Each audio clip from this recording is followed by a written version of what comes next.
কবি সুনীল গঙ্গোপাধ্যায় স্বর্গনগরের চাবি কাব্যগ্রন্থ থেকে একটা কবিতা আবৃত্তি করে শোনাচ্ছি। কবিতার নাম সুন্দর মেখেছে এত ছাই ভস্য। কাব্যগ্রন্থটির প্রথম প্রকাশ 1387 বঙ্গাব্দ।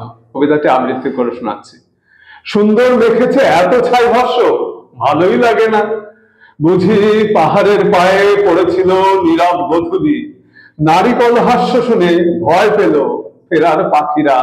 পাথরের নিচে জল ঘুমে মগ্ন কয়েকশো বছর, মোষের পিঠের মতো রাত্রির মেঘের মতো কালো। পাথর গড়িয়ে যায়, লম্বা গাছ শব্দ করে শোয়। একজন খ্যাপা লোক ঝর্ণাটাতে জুতো শুদ্ধ নামে।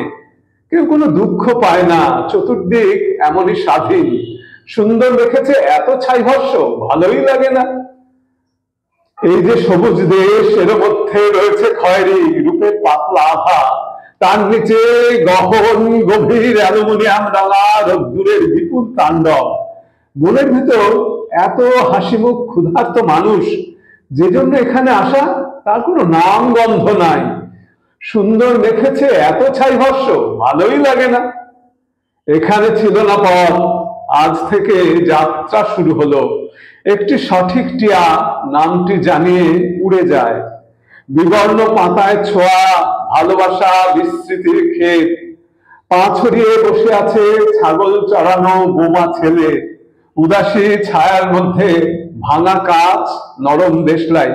এইমাত্র ছুটে গেল যে বাতাস, তাতে যেন চিরুনির দাঁত। সুন্দর মেখেছে এত ছাই ভস্য, ভালোই লাগে না।